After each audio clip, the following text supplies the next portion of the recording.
WNXX Jackson, 1049 KNXX Donaldsonville, and WDGL HD2 Baton Rouge. Hunt and Hill. Hunt Palmer, Jeremy Hill, holding down the middle of the day. Live from the Mercedes-Benz of Baton Rouge studios. It's Hunt and Hill. Now on 1045 ESPN Baton Rouge. Welcome in, Hunt and Hill, on a Tuesday from the Mercedes-Benz of Baton Rouge Studios downtown in the capital city. I am Hunt. No Hill this week. Well, for right now. We will talk to Jeremy in the second hour today. We are locked and loaded on a massive sports day on just a random Tuesday in the middle of the calendar. Of course, by now you know LSU and Kentucky tonight at 6 o'clock. From the PMAC, LSU and Kansas State will be coming at you at 8 o'clock in the Texas Bowl. So we got 2 hours to get you ready for all of it, and we will. Consider the first hour kind of the opponent's hour.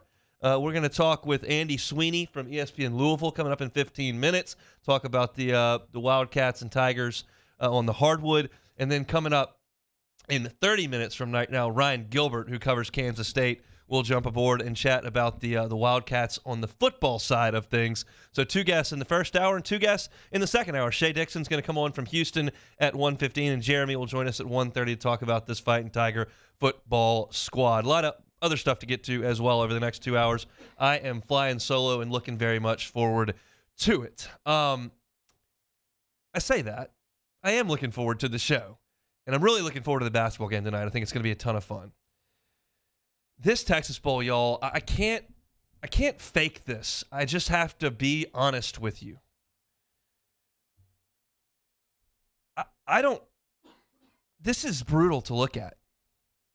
It really is. I mean, and this is coming from somebody who tweeted out a couple of weeks ago when LSU was playing some games that we deemed quote-unquote meaningless, that I just can't help it. When the band plays and the gold helmets and the white jerseys come out of that tunnel, my juices start flowing. And that very likely will happen tonight at the beginning of the game when you want to play well and you want to do well. But LSU has been dealt a set of circumstances in this situation that, in my opinion, is insurmountable. They may prove me wrong. That's why I say it's an opinion.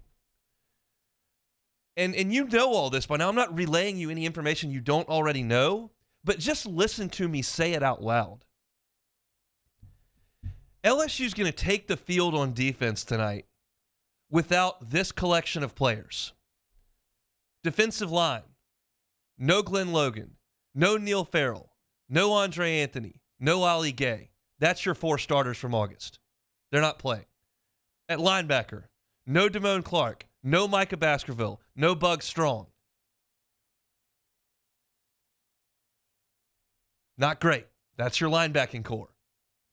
And in the secondary, no Derek Stingley, no Eli Ricks, no Cordell Flott, no Dwight McLaughlin, no Major Burns. The only starter who's going to play on defense from August is Jay Ward. The only one. And that's just one side of the ball where I can actually come up with some talent that you've got up front with Ojulari and Jaquelin Roy playing and Mason Smith's coming back. You start inching back, it becomes a little more difficult to sell. And then you flip it to the offensive side of the ball. They don't have a quarterback. You're playing a game without your defense and without your quarterback. And I realize, like, I'm tinkling in some people's Cheerios here. We've been waiting a month for LSU to play football. I get it. I understand. This is not LSU's football team. This is a gaggle of guys that's heading down I-10. Try to have some fun at the rodeo, maybe eat a good meal, a barbecue, and we'll see what they can do. Kansas State's pretty healthy, and they're not terrible. If LSU wins tonight, they ought to just cancel the football program. I mean, I'm serious. John Trey Kirkland's going to be back there? A walk-on? Matt O'Dowd? Tavion Falk? I'll be quite on Falk before 2 weeks ago. Never heard of him. Starting? This is nuts. This is absolutely nuts. And to the crew, of course, because this game doesn't have massive consequences, there is some intrigue with a wide receiver playing quarterback. But I would disagree pretty vehemently with the notion that, oh my God, this is going to be so cool. Like, they're going to snap it to Jontre Kirkland. He's going to run around, going to go nuts. That's not generally how it works. How'd that work for the Broncos last year when they played the Saints? That look good? No. They didn't score a touchdown. It looked terrible. How does it look when a quote-unquote, and I use the term very loosely, quarterback plays for the Saints, Taysom Hill, who's not really a quarterback? They got one touchdown in a month. There's a reason that quarterbacks get paid the most in the NFL, and there's a reason why they're so high profile in the college game and in high school, because it's really important. And I find it hard to believe that LSU is going to move the ball a ton and create a lot of explosive plays with Jontre Kirkland back there taking snaps and running around and trying to wing it down the field. He was great at Lutcher. Hell of a lot of fun to watch. You're not playing St. James tonight. You're playing Kansas State. It's just tough for me to swallow. And maybe Garrett Nussmeier plays tonight. They're holding out. Well, they're not holding out hope. They have the answer. They're not giving the answer. And you've got Jontre Kirkland going on Twitter last night and saying, let's go 5. Nussmeier, let's roll one last time. I think it's a smokescreen. I don't think Garrett Nussmeier's playing. Now, if he plays, and you've got your full healthy offensive line and Kiner and Besh and Neighbors, and you have Nussmeier playing, like that's an LSU football team on offense that you can have some hope for the future and kind of look at some things and give you a little bit of confidence moving forward, because those are potentially some guys you're going to lean on pretty heavily next year. I hate that you have to say potentially, because the transfer portal, you never know who's even going to be on the team. But if Nussmeier were to play, it would change my tune on this significantly. Defense is still pretty tough to look at.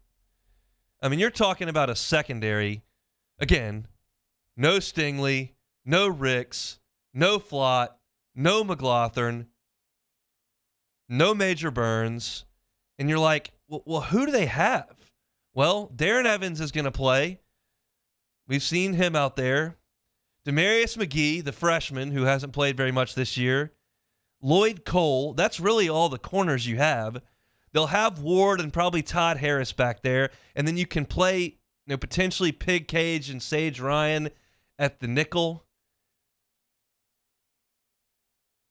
It's a tough scene. And I haven't quite gotten to the, man, this will be exciting. Let's see those guys go out there and let her rip. And maybe I get there. I'm doing the pregame show tonight. We'll be on the air at 6 o'clock, right when Basketball Tips will be streaming in on the LSU Sports Radio Network. So, maybe I get a pep in my step, but I'm not going to fake it here at noon today when I look at a team with no defense and no quarterback. That's not a football team. I'm certain that there are teams that have bagged bowl games and we're not playing with less than what LSU's got. And it's admirable that they would go out there and give it a swing. And Brad Davis said that. He said it takes 11. That's what and we've got more than 11. We'll go play. We're not going to make excuses. And we rallied around those guys last year that showed up in the swamp with 50 guys and got it done. They had a quarterback. I mean, it's as loosely as I can put it. So give me your thoughts. I want your thoughts in the Bayou 4 chat on YouTube. How do you feel about this game tonight? It's LSU, it's Kansas State, and it's no defense and no quarterback. I'm looking at Richie Zitzman, who says, thanks, son. That makes me feel great about the game tonight, with his tongue stuck out with the emojis. I'm really I'm a pretty positive guy. I really am. But I can't get in this chair and just start going, well, I love what they've got on the defensive front. And man, Kirkland, he's a great athlete. He can make some plays. And, Kansas State, they're not that good. LSU got more 4-stars out. I mean, this is tough. It's tough. The good news is, if you're all positive, sunshine, rainbows, let's go get them. That's great. Have at it. If you're more in my position where you think this is ridiculous, the good news is there's nothing to lose tonight.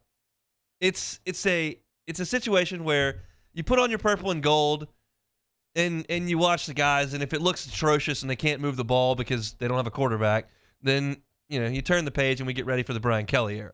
So it's not as if I'm going to spend a lot of time miserable tonight. In fact, I'll spend no time miserable tonight. I just have expectations that it's not going to go very well because of the personnel that LSU's putting out there. And I get it's Kansas State. Look, I get that. Kansas State's got an All-American running back, and they're a bowl team from a Power 5 conference. They're not playing ULM. Like, they're NFL guys on the other team. They blasted TCU 31-12. Not that TCU's any good. They played with Oklahoma 31-37. I mean, they don't have any good wins. I'll be the first to admit that. And we'll talk a little bit later about this Kansas State team with someone who covers them and knows them a little bit better than I do. And I'm not sitting here telling you this is a great team whatsoever. But they are a Power 5 team with full of scholarship players, and they're getting their quarterback back who they were missing for the last game. Maybe I'm wrong. Maybe they totally proved me wrong, and I come back here tomorrow at noon on no sleep and say, man, that was a blast. What a hell of a job by the Tigers. Same way we kind of did last year with Florida and Ole Miss. This just seems a little bit more dire because you had scholarship quarterback play at that point, and I just think that's a big deal. I've obviously made that very abundantly clear. And maybe the walk-on guys with a solid offensive line, a running back, Corey Kiner's going to get a lot of carries tonight, and a receiving core that still has some talent, can function the offense, and they can score 21 or 24 points and win the game. I just find it hard to believe. But they're going to get out there and give it the old college try, as they say.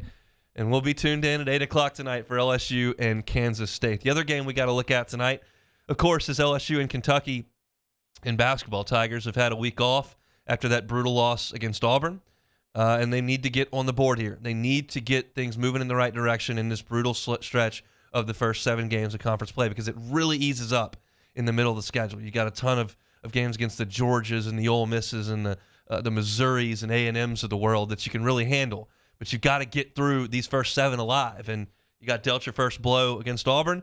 You got a good Kentucky team coming in tonight at 6 o'clock. You got the A team on the broadcast. You got Carl Ravitch and Jay Billis will be on the call tonight for ESPN. So very, very excited about that. And with that said, we will take a little time out here, and we will go up to Lexington, Kentucky. And we won't go to Lexington. We'll go to Louisville, Kentucky. and we will talk with Andy Sweeney of ESPN Louisville. He will join us next. It's Hunt and Hill. Hunt Palmer and Jeremy Hill. It's Hunt and Hill. In times of need, get a full list of phone numbers, websites, and other important emergency information on the Demco Stormwatch page at 1045ESPN.com. Savings. What is savings? Hancock Whitney isn't just a bank for our clients. We're investing in our hometowns, making life better for everyone. So keep dreaming. We've got your back.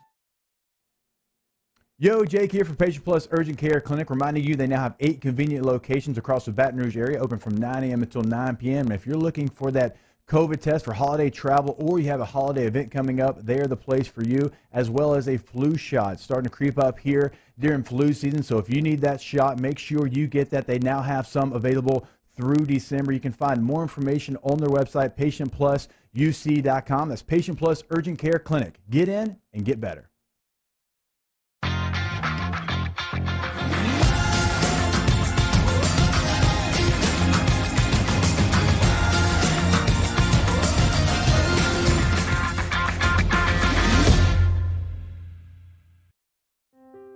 To the heroes who are working tirelessly to care for our communities, we thank you. We will never forget the countless hours you dedicated on the front lines, choosing to risk your own health to fight for our friends, neighbors, and family members. I mean, you guys are out on the front lines fighting it. We are grateful for your heroic acts and unwavering spirit. Together, we are overcoming this adversity and make our state healthier and more vibrant again. Ochsner Health. At All-Star Toyota, you get it all. If you're in the market for an all-new Toyota vehicle, come see our friendly and knowledgeable sales team at All-Star Toyota. Located in Baton Rouge at the corner of Airline and Goodwood, we've been serving our community since 2005 by offering a large selection of new Toyota cars, trucks, and SUVs. Get behind the wheel of your dream car and take a test drive at All-Star Toyota today. had to pack up all my things. I had to leave my home. And I never knew where I was going next. It felt like I never even had a say. But then you came along. Change a child's story. There's a child in foster care waiting for a volunteer like you.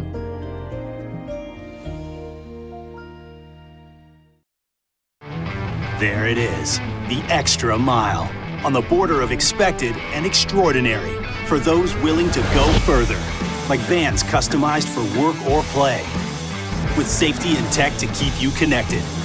Supported by a 5-star sales, service, and finance team, and backed by the 1-star you know. So go the extra mile. It's never crowded, because so few have what it takes to go there. Mercedes-Benz Vans. I've been doing business with Luba for 25 years. They're dependable, trustworthy. It's just the attention to detail with our clients. Our folks have years and years of experience. They're highly trained professionals. But many companies have that asset. What I'd like to think makes Luba a bit different is that we use those talents in a way that truly is dedicated to serving the needs of the folks who depend on us. Are you a licensed contractor? There's lots of good contractors in Louisiana doing work the right way, but unfortunately, too many unlicensed contractors are working outside the licensing requirements. Working as a contractor in Louisiana requires a license for the company doing the work. The Louisiana State Licensing Board for Contractors wants to help you get licensed to allow you to conduct work legally. It's not difficult to get the license. We can help you. Go to lacontractor.org for more information. Licensed contractors. Give our final thoughts on LSU, Kansas State, and the Texas Bowl. Go out to Las Vegas to talk to Rafael Esparza and preview LSU, Kentucky, and hoops. Early line, 2 p.m., 104.5 ESPN Baton Rouge. Their instructor is speaking.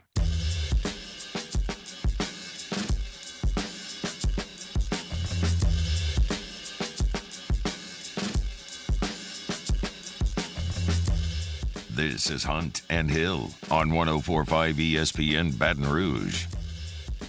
Out in the open field on a Tuesday, big Tuesday in the capital city. Of course, Texas Bowl tonight, LSU and Kansas State, 8 o'clock. And probably more importantly to most people, LSU and Kentucky from the PMAC at 6. Time to preview that one with Andy Sweeney from up in Louisville. Works for ESPN Louisville, does afternoon drive there. Andy, thanks so much for the time. Happy New Year. How are you? Hey, well, fellas, thanks for having me. I'm great. Hope you are great in the new year as well. I'm actually shocked. You're telling me more people are interested in this basketball game there than the bowl game later on tonight? I thought it would have been the exact opposite. Generally speaking, it would be, but this is an LSU football team with 10 starters out on defense, no quarterback, and looking at a new coaching staff. So I think they're going to start a senior wide receiver at quarterback tonight and see how that goes. I don't expect it to be great. So it is true. LSU's going to have like 39 scholarship guys tonight. Is that true? That is the case. That's what we hear. The depth chart looked a little bit shoddy. It's going to be a light crowd over there in Houston tonight. But we'll focus our attention on LSU and Kentucky on the hardwood here. John Calipari's team comes in at 11-2. I want to ask you this first, Andy. I know that's a passionate group up there in the Bluegrass State. What are the overall feelings toward John Calipari in this program as we sit here today? Yeah, what's interesting about it, he hasn't been to the Final Four, right, in 4 or 5 years now, and that's the conversation. Calipari, when he came in 2010, you guys remember John Wall, DeMarcus Cousins, that carried, Julius Randle, Brandon Knight won the title with Anthony Davis and MKG and all these different guys, and I would say the recruiting fell off for a couple years. I mean, just a little bit. Still getting top classes, but not getting the guy, the Anthony Davis. And we've seen some of those guys go to Duke. We've seen them go all around the country. And so it was one of those things where he lost a little love on recruiting. They had some bad seasons. Last year was a complete mess, 9 wins. You guys know that. The tragedy that happened with Terrence Clark. He didn't play much last season. B.J. Boston, who's now, trying for the NBA, was a top kid, top 10 kid, top 5 or 6 kid. He didn't work out. So Cal had to go change his staff. He brings in Orlando Antigua. The last time Kentucky had been to the Final Four, they lost to Wisconsin. If you remember that team, Karl Anthony Towns, et cetera, et cetera. And they bring him back. He was a big recruiter for him. They changed up the staff a little bit. People are happy. People have been happier, though. And I think that's where it is. There's no doubt how we talk about it here. John Calipari has to go out and win that second championship at Kentucky. And that is the mission for the next few years before he walks away from the job. Obviously, the MO under Calipari early on was just 4 or 5 top 25 freshmen. You put them out there, they figure it out and by January and get rolling in March. That is not the case on this team. You're talking about a pretty veteran team from transfers like Xavier Wheeler and obviously Shibwe, and then Grady coming in as a grad transfer, and then you bring in the one really star freshman in Washington. How has this team meshed together through this point of the season? I think it's been pretty good for the most part. Now, what Calipari is really selling, Cal's really selling that Notre Dame game back on December the 11th changed everything, right? That they figured they had to change the offense, and since then, you look, 98 points against North Carolina, 95 against Western Kentucky, 83 against Missouri, 92 against High Point over the weekend. Now, there's some bad teams in there. High Point's not good. You guys know Missouri stinks. At first, this team wasn't gelling, I would say, very well. It looked like a couple guys, specifically Kellen Grady, was a guy that came from Davidson and, quite frankly, wasn't going to be able to play in Cal's system. We have seen that before. Cal's brought in transfers, grad transfers, and they're good players. Nate Sestina a couple years ago was a double-double guy at Bucknell. Guys, he comes in and he cannot play in Calipari's system. I would say where they are from the Notre Dame game, not even a month ago, to where they are today going to play LSU tonight is totally different. In the last 4 games, Kellen Grady has been, for the most part, spectacular. Ty continues to get better. You know you can get 20 rebounds a night from Oscar Shibwe. I feel like they had 3 guys before the Notre Dame game, and in the last 4 games, I think they have rounded into what is, for right now, going to be a nice 7-man rotation. He's Andy Sweeney, ESPN Louisville, host of The Take, 3 to 6 on ESPN up there in Louisville. Andy, Xavier Wheeler absolutely killed LSU in 2 games last year against Georgia. How has he adapted to running the show up in Lexington? He's been good. I mean, I think he's been a fine player. I think Cal has really given him the reins more so than Ty Washington. You know, we didn't know exactly who was going to be the dominant ball handler there, and it's definitely Wheeler. I mean, there's no doubt about it. I mean, you know, if Kentucky were to win tonight, I would expect Wheeler to go out and have something like, 9 points and 12 assists and play up, 32 minutes a game, something like that. I mean, we have seen that on a consistent basis. Now, he's not a very good shooter, so I can't remember what the LSU-Georgia game, no offense, looked like last season. And by the way, they play Georgia against Kentucky coming up. I think that's in a week or so. And Tom Crean's not going to be happy on that. I mean, he's got his point guard taken right away from him. Wheeler's been good. In short, Wheeler has been good. He's not a good shooter. We know that. Kind of the things you saw last year, he's doing this year. But he's in charge of this team. I think right now, I didn't know how good he was going to be. And I would say he's a little bit better than what I thought he would be. He'll be the point guard. He'll be given the ball, and he'll be ready to go, and Ty will play next to him. And the LSU overwhelmed the non-conference teams they played because they were much more talented, and they turned them over at a ridiculous clip. The defense was very, very stout against those less talented teams. Auburn cracked that code a little bit, even though they turned it over 21 times. They were able to score. How do you expect Wheeler, Ty, and that Kentucky backcourt to handle LSU's pressure tonight? Okay, well, here's what I'm interested in, and this all kind of wraps together. Kentucky, you guys need to know this. Kentucky, well, you guys view this as a big game, obviously. I know there's a bunch of festivities tonight, and it's a big game, bowl game later on, and everything like that. Kentucky is viewing this as a second start to their season because Kentucky, they have moved up in the net rankings and they moved up in the polls and everything, but Kentucky has beat North Carolina and that's it. Yeah. And Kentucky, by the way, got lucky in the CBS Sports Classic. They went all the way out to Vegas. If you remember, UCLA had to cancel out of that game. UCLA, by the way, is still on pause in college basketball right now. But two of the teams in Ohio State had to cancel out. Kentucky was supposed to play Ohio State, and Ohio State is a terrible matchup for Kentucky. They are a big, strong, physical team, and that might be something that can slow it down. That's something Kentucky isn't great against. So they got North Carolina instead, and North Carolina is just a much more watered down version of Kentucky. So that was a great matchup for them to get a good win and then propel themselves the last 3 or 4 games or so. And so you asked me that question, that how will they handle the pressure? Man, that's the story of tonight on the Kentucky side. This is a second start to the season. This is a road SEC win. This is a quad 1 win. Will Wade recruit, so Kentucky fans are familiar, maybe not as much this year, but with their players. They go after some of the same kids. We've seen that the last couple years. I mean, I expect Kentucky to come out and play well. If they don't, on my show tomorrow, we will go and revisit the conversation of who has Kentucky really beat when they play someone good, not North Carolina, who's not good, who's not that good in the ACC states. What are they? And those are the main things. I expect Kentucky to come out and play well. And, the over-under was hovering at like 139.5, whatever it may be. Kentucky, if they win this game, they need to go over that. They need to hit 75-plus points. If you look at the last few games, they've done that. I expect them to come out and them to play well. I do.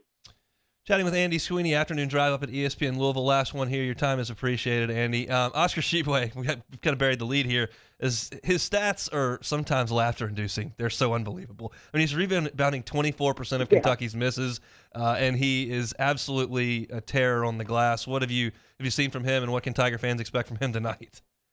Well, and he almost reminds you of, of Dennis Rodman. I don't know. Name another great rebounder that, he's just always around rebounding the basketball. I just don't know. He's done that against guys that are bigger than him, that are much taller than him, because, he's a conservative 6'7", 6'8". That's conservative 6'7", 6'8". What his true height is, we'll never know until he goes to the NBA Combine. Man, I had no idea he was going to be this. I'm stunned. Right now he's 15 and 15 a night. If you told me tonight again he was 15 points, you told me tonight again he was 15, 20 rebounds, I would not be surprised. In fact, we've almost got to the point that this is what we expect with this guy. I expect him to be good tonight. Kentucky has had a couple games where they had to play without him. Duke was one of those games, but there's a couple other games they've had to play with him getting in foul trouble early on. That's something to look out to. If you came up and said, hey, one guy can get 2 fouls before the first or the second TV timeout, it's Tshiebwe, and it's not close.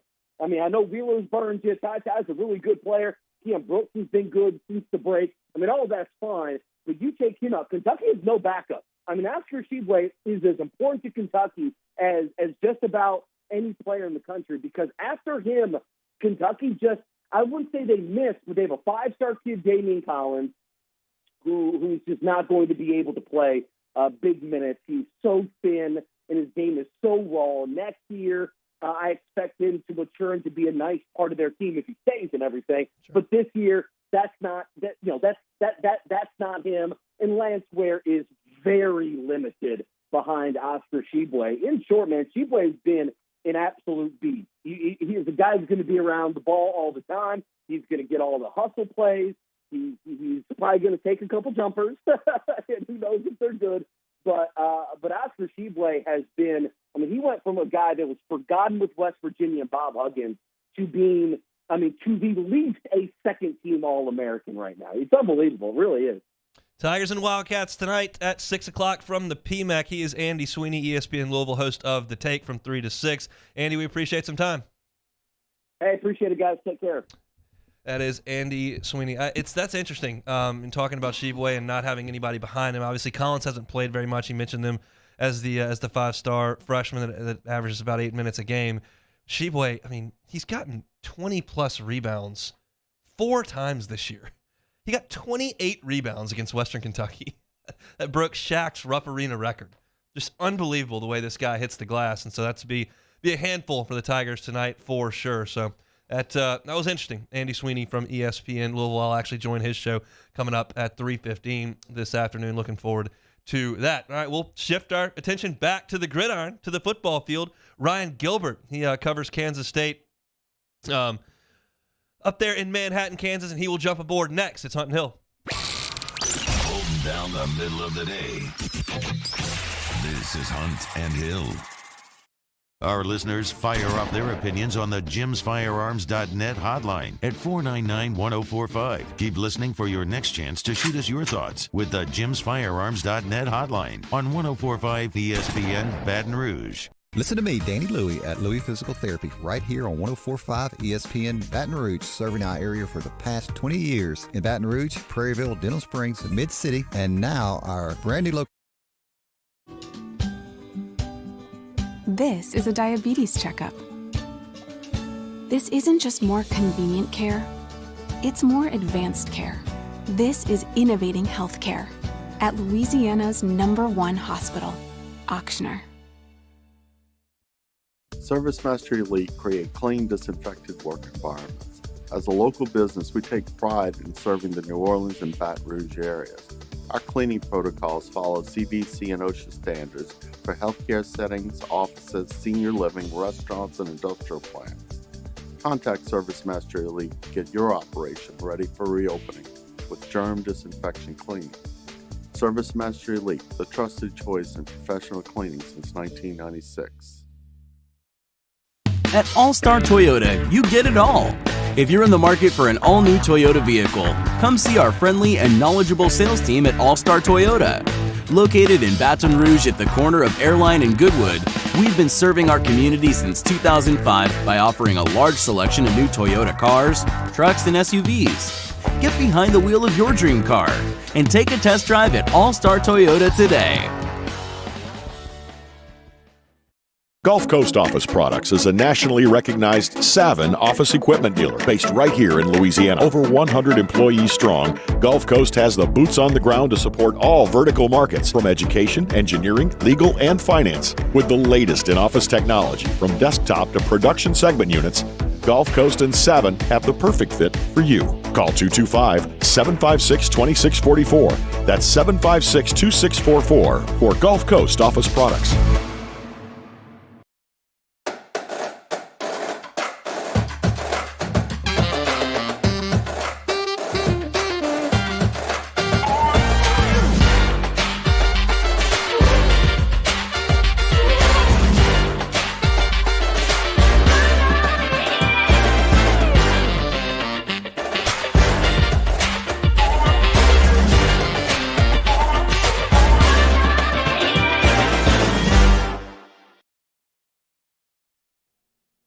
Yo, Jake here for Patient Plus Urgent Care Clinic, reminding you they now have 8 convenient locations across the Baton Rouge area, open from 9 a.m. until 9 p.m. And if you're looking for that COVID test for holiday travel, or you have a holiday event coming up, they're the place for you, as well as a flu shot. It's starting to creep up here during flu season, so if you need that shot, make sure you get that. They now have some available through December. You can find more information on their website, patientplusuc.com. That's Patient Plus Urgent Care Clinic. Get in and get better. Eli's always been into grilling. It took us a while to see it, but the signs were there. What are you doing, Eli? I knew grilling was my thing. I have been talking about it throughout my career. Happy with the results? I am. Got the new grill from barbecueguys.com. It performed great. My advice, as I always told my boys, do more of what you were born to do. Barbecue Guys, for those who were born to grill. You want cheese on your burger, Pops? I'll take a little cheese. I had to pack up all my things. I had to leave my home. And I never knew where I was going next. It felt like I never even had a say. But then you came along. Change a child's story. There's a child in foster care waiting for a volunteer like you.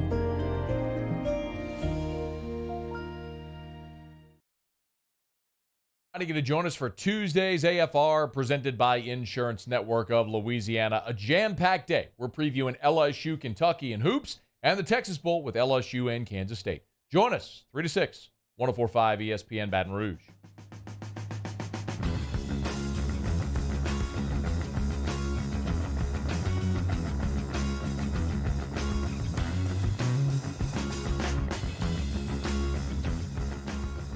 Hunt and Hill, 104.5 ESPN Baton Rouge.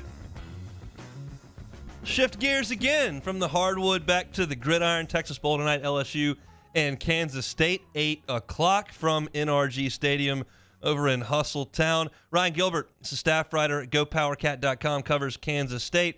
Join us now. Ryan, how are you? I'm good. How are you doing today? Doing very, very well, ready for some football tonight. I'm curious, what has been the reception to this bowl game, this opponent, and really this season as a whole by the Kansas State faithful up there in Manhattan? Kansas played this game probably more excited than most teams are to play in a bowl game. A lot of seniors on this team that know this is kind of their grand finale as Wildcats. Relatively, Kansas State is. Obviously, there's a few injuries that are associated with the whole season of football, but Kansas State stands in good position here heading into tonight's game. The only real issue for Kansas State, I would say, is the running back position. Obviously, Deuce Vaughn is a superstar. If he's healthy, if he plays, no COVID, case happens here in the next 8 hours or so, Kansas State's going to be fine at the running back position. But the second and third string running backs, Joe Irvin and Jacardier Wright, both entered the transfer portal prior to this game. So Kansas State's extremely thin there. If something happens to Vaughn, like I said, that's going to be a real issue in this game. Kansas State's wide receivers are, very, let's say, average as is. Kansas State's offense would not receive any help if something happens to Deuce Vaughn. But overall in the season, Kansas State 7-5, not the best season, not the worst season. Kansas State won the games they were supposed to win, and Kansas State lost the games it wasn't really had any business winning in. So it was a pretty average season. Chris Kleiman here in his third year in Manhattan, he's done an okay job. The recruiting is kind of lacking, but overall, fans are excited for this game. I would say the talent that LSU has is probably the biggest cause for concern for Kansas State fans. Second and third string guys that are going to be playing are still more talented than Kansas State's players. But overall, it should be a fun game. Let's talk about Skylar Thompson. Obviously missed a little bit of time here late in the season, but should be back and ready for action. We know he started 40 games. What kind of player is he? Skylar Thompson's more of a dual threat quarterback. He can hurt you through the air and then on the ground as well. I wouldn't say he excels at one particular thing, though. There's been rumors about him. Some people think he can make it, on an NFL practice squad or something like that. I don't think so. And there's people that can argue the opposite, but he doesn't excel at one particular thing to really be good enough to do that. But, he can do it both ways. Obviously, like I mentioned, the wide receivers don't give him much help. K-State's tight ends have had a pretty calm year. Coming into the year, there was a pretty high expectation for that group, but really underperforming when you look at the numbers that they produced. But the offense goes through Deuce Vaughn. I know you asked about Skylar Thompson, but Deuce Vaughn is the bell cow here for this offense. And, there's going to be a lot of, just straight handoffs and screen passes, options. It's going to be a lot of Deuce Vaughn that revolves around Skylar Thompson. But Thompson's a decent quarterback, doesn't excel at one particular thing, but he's still solid. He said it. Chris Kleiman, the head coach, has said it, that he is the healthiest he has ever been as a Wildcat. He said he wouldn't miss this game for the world. He wouldn't miss it in a million years this week in the press conferences. So he's locked in. He wants to win. A pretty quality quarterback for Kansas State. So LSU's defensive front still has some pretty talented dudes. The linebacking core is totally shot, and the secondary is probably even worse than that. Talking about one starter back on the entire defense from the group that was supposed to play in August. So it would be conventional wisdom that any opponent would try to attack a secondary that is playing a bunch of guys who haven't played all year. But you're thinking that Kansas State will probably stick more with Vaughn and at the line of scrimmage? You would assume so, and I think that is one of the challenges that comes with this game for Kansas State. Just by looking at the film, LSU is a different team before and after that Alabama game when it made those changes on defense. So, the first half of the season's film is just kind of thrown out the window. So there's a few challenges here for K-State with this game, but running the ball is really their bread and butter. That's what it's been all season long, and it sounds like that'll probably be the case here again tonight. Let's talk about Colin Klein. Obviously, fans around here will be very familiar with him as a player, but this will be his kind of audition as the offensive coordinator as Kansas State has moved on from its previous offensive coordinator. What do you expect to see in terms of changes maybe with Colin Klein calling the shots? You are exactly right that this is pretty much his audition. If things go well, he calls a good game, K-State's offense runs smoothly, I think Colin Klein is a really good chance to become the full-time offensive coordinator next season for Kansas State. If things don't go well, then Chris Klieman might look elsewhere and try to find some other options. But this is a big game for Colin Klein, and it adds a little more intrigue for Kansas State's offense. I don't know if the offense is going to change too much, just because I don't know how many plays you can add within I guess a month, a little over a month from when the season ended. But I think Colin Klein knows that fans were upset with Courtney Messingham, the previous offensive coordinator, and how conservative his play calling was. And that's ultimately what got him fired after a loss at Texas and out the regular season. So, it's a bowl game. I would anticipate Kansas State to maybe be a little more gutsy here on some of these plays. Colin Klein, I'm sure everybody remembers him, a 2012 Heisman candidate, a lot of running the football. And Skylar Thompson is a different quarterback. He's not as hard-nosed as a runner. They are both running quarterbacks, and I would anticipate probably a little more running from Skylar Thompson this year. It's funny, you look at Thompson throughout his whole career, always been a running quarterback, and then after an injury to his knee earlier in the season, he was kind of forced to throw the football because they didn't want him running and re-injuring that. He wasn't 100%. So put in that situation, he actually thrived and was really good at throwing the ball. So he's kind of steered away from it as of late just because of the success through the air. But with Klein back at coordinator, I'd anticipate some more runs for Thompson given his health as well. He's Ryan Gilbert, GoPowerCat.com, covers K-State for the 247 Network.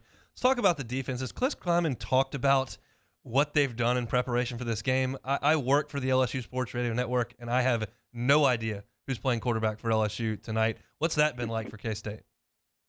Well, it's been interesting, and obviously it's tough to, try to scout a team when you don't really know who's going to be on the field. But, Chris Klieman switched his defense up to a three-man front this year. It was something he had never done ever as a head coach, period. It worked wonders the first few games for Kansas State, and then once it was on film, teams kind of figured out how to beat it. But for the first couple games, it was magical for Kansas State. So that's been something new for Kansas State. On the defensive line, Felix Anudike-Uzomah, 11 sacks on the year, definitely a name to watch out for. He's been a big surprise for Kansas State this year. Overall, I would say Kansas State's defense is better than its offense. Not by a whole lot, but it's definitely stronger, more consistent from top to bottom. You're only as strong as your swing. But I think Kansas State's got a quality defense. The secondary's okay. The linebacking group coming into the season wasn't anticipated to be too good, but they've been better than expected. But Kansas State's defense is solid. And I think much like LSU, probably stronger than its offense. Ryan, I want to close up with this, and we appreciate you giving us some time today. What is the thought among the Big 12 fan bases as Texas and Oklahoma exit? You bring in a couple of more teams. Are they glad to get rid of Texas? Are they terrified about the future? What is kind of the prevailing thought among the teams that will remain in the Big 12? You know what? It's a breath of fresh air to have just because Texas got what it wanted, right? Yeah. Texas wanted it, they're getting it. There's no getting around that. So I have no sympathy for Texas anytime it loses. That's just me, and I'm sure, most fans around the Big 12 agree with that. Oklahoma is a little bit different just because they kind of took a back seat to the Longhorns. I don't hate Oklahoma nearly as much as I hate Texas for this whole thing, but when I look at the SEC is a really good conference. Texas and Oklahoma aren't going to have the success they've had in the Big 12. They're just not. That's a fact pretty much. So I don't understand. I know money talks, and it's all about money. I get that. But, I would say Texas is a lot more hated than Oklahoma. But if I was an AD or a president, whoever has these decisions, I would stay put in the Big 12. You are way more successful in this conference than in the SEC. I mean, your month of October might be, Georgia, Alabama, Auburn, and LSU on a good year. How in the world do you think you're going to compete when, you've got your wins against KU and the Big 12 is a much more average conference? I just don't understand. I know money talks. I get that. I do not think Texas and Oklahoma are going to enjoy it in the SEC. That's interesting, and we will certainly see. Time will tell. Ryan, we appreciate the time very, very much. Enjoy the game tonight. I appreciate it. Thank you. You as well. He is Ryan Gilbert. Big Cat Country up there on the 247 network. That'll kind of close up our hour of chatting with the opposition. Obviously, I talked with ESPN Louisville, Andy Sweeney, about the Kentucky Wildcats for the basketball side of things. And then you look at Kansas State right there on the football side of things. Still a ton to get to. Jeremy Hill and Shea Dixon in hour number 2, but we'll come back and close out hour number 1 next. It's Hunt and Hill. 104.5 ESPN Baton Rouge with Hunt and Hill. Look, it's a new year. We're all looking to be healthier, to be more fit, to be well. And you can feel and perform your best with life-changing benefits over at Sync Wellness. We all have different nutritional needs, and one look at the vitamin aisle can be overwhelming. But what do you need?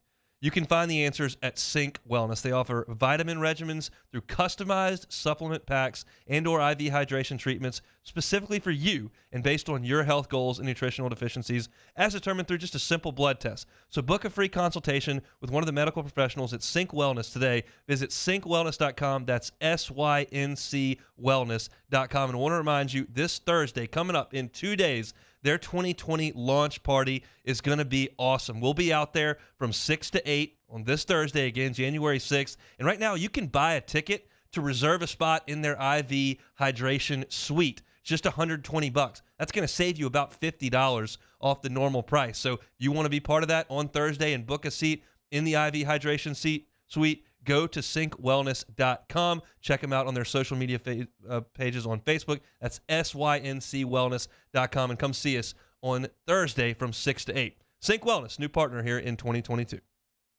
We opened up the playbook and expanded our coverage. Listen daily in high definition on 98.1 HD2. We are 104.5 ESPN Baton Rouge.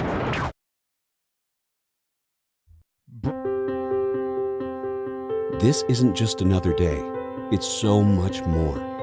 Kelly's life was put on hold when her Auctioner primary care doctor discovered a rare blood disorder. Her doctor connected her to an Auctioner care team of cancer, heart, and kidney specialists. With multiple primary care locations around Baton Rouge, same-day appointments, and online scheduling, we're relentless about keeping you healthy. Auctioner Baton Rouge, innovating healthcare for Kelly. At All-Star Toyota, you get it all. If you're in the market for an all-new Toyota vehicle, come see our friendly and knowledgeable sales team at All-Star Toyota. Located in Baton Rouge at the corner of Airline and Goodwood, we've been serving our community since 2005 by offering a large selection of new Toyota cars, trucks, and SUVs. Get behind the wheel of your dream car and take a test drive at All-Star Toyota today. Gulf Coast Office Products is a nationally recognized Savin office equipment dealer based right here in Louisiana. Over 100 employees strong, Gulf Coast has the boots on the ground to support all vertical markets, from education, engineering, legal, and finance. With the latest in office technology, from desktop to production segment units, Gulf Coast and Savin have the perfect fit for you. Call 225-756-2644. That's 756-2644 for Gulf Coast Office Products. I've been doing business with Luba for 25 years. They're dependable, trustworthy. It's just the attention to detail with our clients. Our folks have years and years of experience.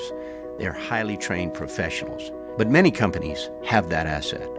What I'd like to think makes Luba a bit different is that we use those talents in a way that truly is dedicated to serving the needs of the folks who depend on us.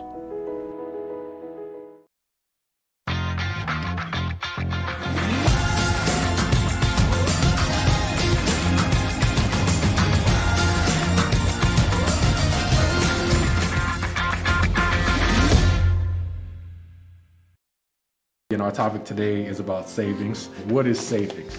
Hancock Whitney isn't just a bank for our clients. We're investing in our hometowns, making life better for everyone. So keep dreaming. We've got your back. Are you a licensed contractor? There's lots of good contractors in Louisiana doing work the right way, but unfortunately, too many unlicensed contractors are working outside the licensing requirements. Working as a contractor in Louisiana requires a license for the company doing the work. The Louisiana State Licensing Board for Contractors wants to help you get licensed to allow you to conduct work legally. It's not difficult to get the license. We can help you. Go to lacontractor.org for more information. Licensed contractors, it's the law. Game time presented by Bet Rivers. We're at Doe's Eat Place on Government Street in the heart of Mid-City. 6 to 8 p.m. right here, 104.5 ESPN Baton Rouge.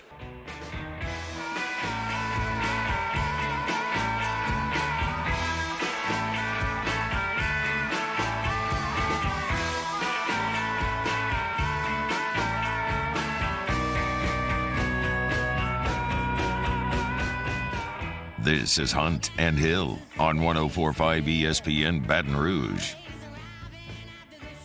Wrapping things up in hour number one. Going to be a long evening for Tiger fans. I'm very much looking forward to it. I'm not looking forward to my alarm going off tomorrow.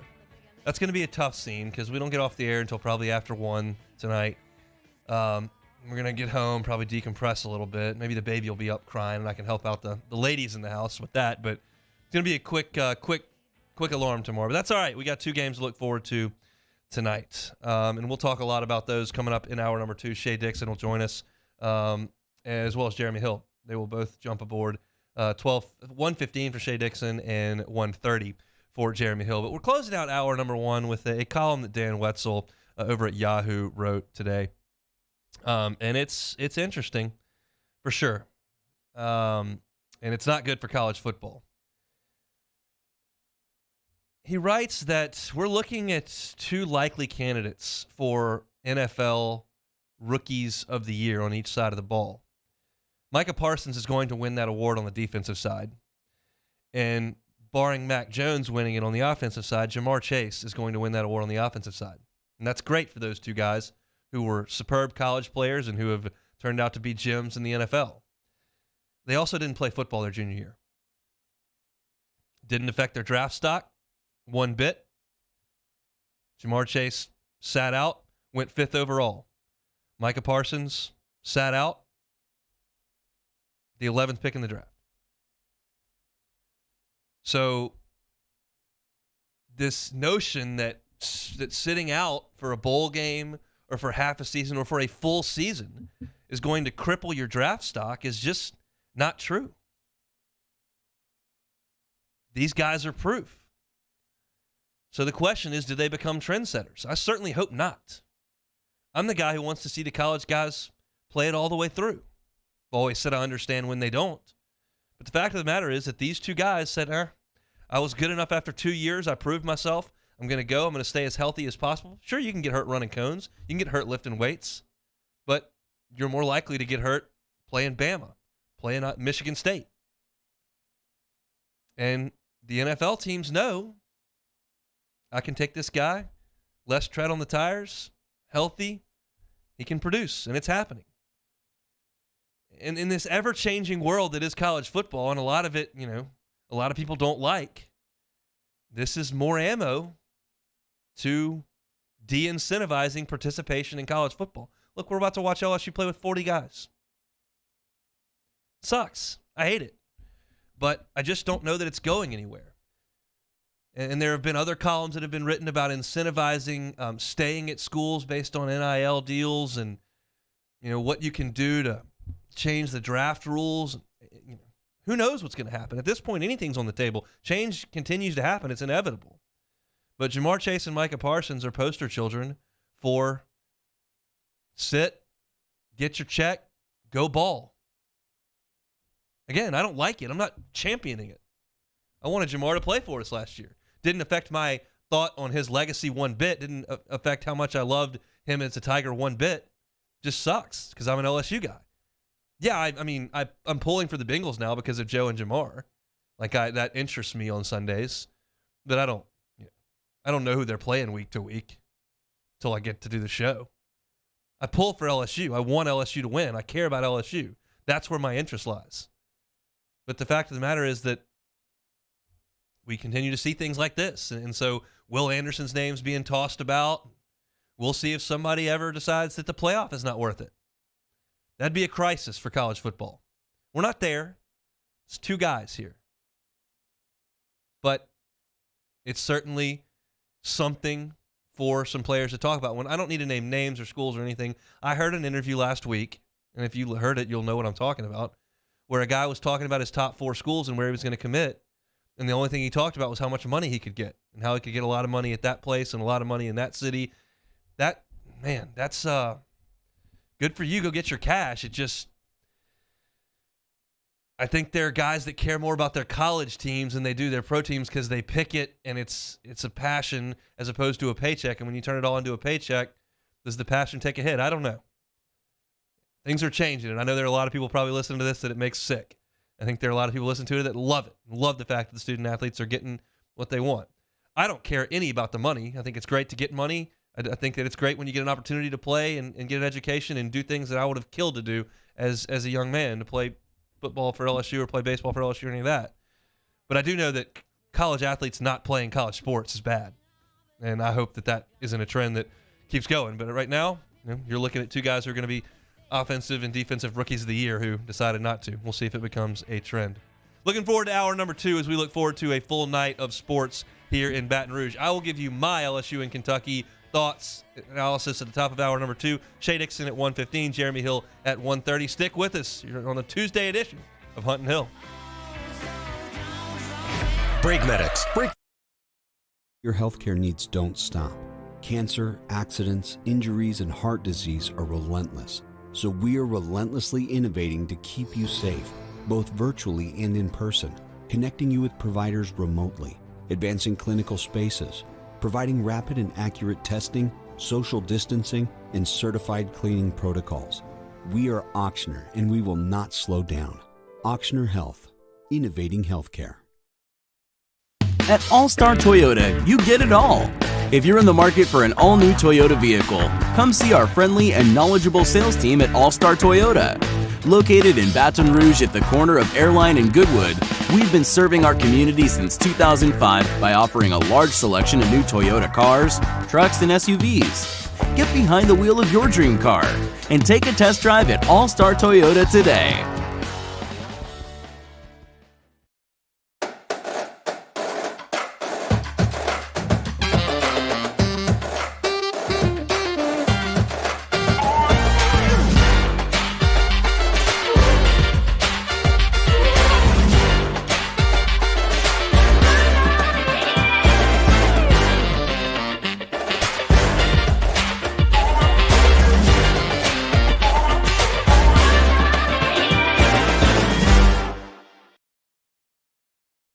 ServiceMaster Elite create clean, disinfected work environments. As a local business, we take pride in serving the New Orleans and Baton Rouge areas.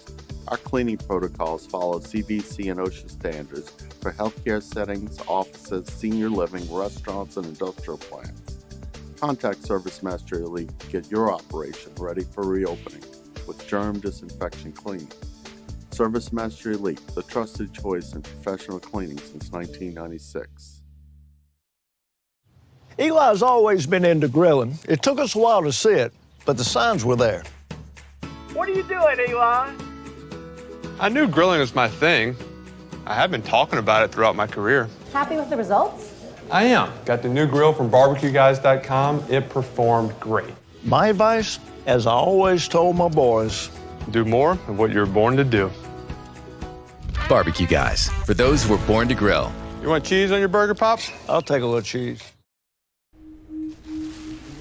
I had to pack up all my things. I had to leave my home. And I never knew where I was going next. It felt like I never even had a say. But then you came along. Change a child's story. There's a child in foster care waiting for a volunteer like you.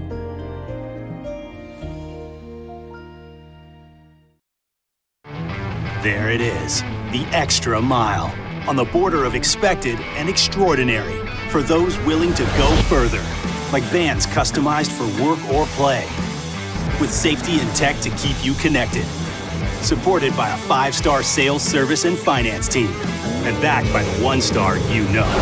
So go the extra mile. It's never crowded, because so few have what it takes to go there. Mercedes-Benz Vans. I've been doing business with Luba for 25 years. They're dependable, trustworthy. It's just the attention to detail with our clients. Our folks have years and years of experience. They're highly trained professionals. But many companies have that asset.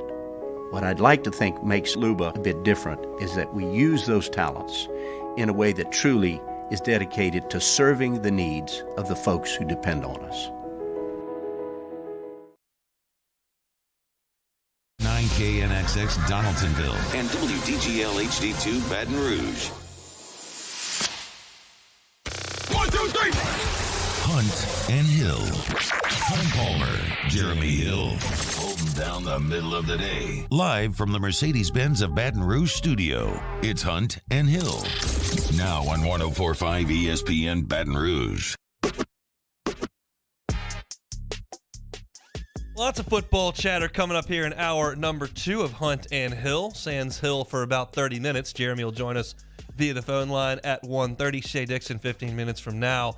As we get ready for LSU and Kansas State in the Texas Bowl. Shea's over there in Houston. We'll get his thoughts on what we could see from LSU tonight in terms of personnel and maybe a touch on recruiting as we move towards the second signing period, I guess I should say, here in a few weeks. And Jeremy, we'll just talk about the teams and talk about the game and what he would like to see tonight from the comfort of his own home. But before any of that football goes on, LSU and Kentucky will do battle in the Pete Maravich Assembly Center. Dale Brown will have the court named for him in a ceremony before the game starts, and then we'll throw it up.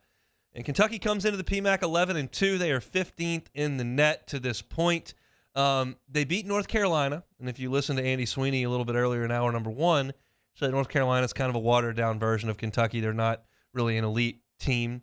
And then they hammered Missouri, who's not very good, in the conference opener. They have played a couple of tough non-conference games, and they've lost a couple of non-conference games. Duke took it to them early in the season in week 1, and Notre Dame got a victory in South Bend against Kentucky in a really, really tight game that was decided by a couple of late shots. This Kentucky team is balanced. It's not exactly like the Cal teams of the past, even though they do have some real Calipari characteristics. But statistically, they're pretty impressive. They're 8th in the country in offensive efficiency. They're 9th in the country in defensive efficiency. So they're top 10 in both of those metrics. On the offensive end, they are number 5 in the country in percentage of their points that come on two-pointers. They attack, they attack, they attack. That's what Calipari's offense has always been. He's always about getting guys on the perimeter that are better than your guys and winning off the dribble. That creates shots at the rim, gets people in foul trouble, and creates kickouts for good shots. So 5th in the country in percentage of points from twos. They are 334th, which is in the bottom 20 in the nation in percentage of their points from threes. They're just not going to settle for a lot of threes, and outside of one guy, they don't shoot it great. But they are an efficient offensive team because they do what they do well, which is drive. And LSU's going to try to take that away with that switching man-to-man defense. We'll see how that goes. Now, we've heard a lot of top 5 numbers. We've heard some top 10 numbers with Kentucky. How about a number 1 number for Kentucky? They are the best in college basketball at offensive rebounding percentage. The best in offensive rebounding percentage. Sheboy, we might as well just start talking about him now as we start talking about this Kentucky team because he is statistically hilarious to look at. You just don't see guys who have gotten 20 rebounds 4 times in a game, 4 times in a season, and we're halfway through. He has gotten 20 boards 4 different times. He got 28 against Western Kentucky. He offensive rebounds 24% of Kentucky's misses. That's 1 out of 4 he gets. Not Kentucky as a team. He gets them. He's probably 6'8". He's a wide load. He's not a great athlete. Andy Sweeney in the first hour related him to Dennis Rodman, and you get the hyperbole there. Dennis Rodman's the greatest rebounder we've ever seen. Well, Oscar Sheboy is the best college rebounder I've ever seen. So that's not a ton of hyperbole. He is that good on the glass. He leads the country in rebounding, and he shoots 63% from the floor because he shoots everything around the rim. Again, he does not look like Nerlens Noel or Willie Cauley-Stein or Karl Anthony Towns or Anthony Davis or DeMarcus Cousins or any of these big, freakish athletes who are top 5 picks that Calipari brings in. He's plays on the floor a lot, but he just knows how to use his body. He knows where to be. He's aggressive, and he's physical. And LSU's going to have to deal with him. And it starts with Efton Reed. Efton Reed, quite simply, got bullied at Auburn. They knocked him all over the place. Kessler had his way around the rim, blocking shots, getting rebounds, stripping the ball. Efton Reed didn't play tough enough in that game. Now, he's a freshman, and he's a slight freshman. And he's always been the tallest guy on the floor and able to finish over people. He'll be the tallest guy on the floor tonight. But he's got to be the toughest guy on the floor tonight. Efton Reed has got to bring fight to Oscar Tshiebwe. If he doesn't, he'll get pushed all over the place.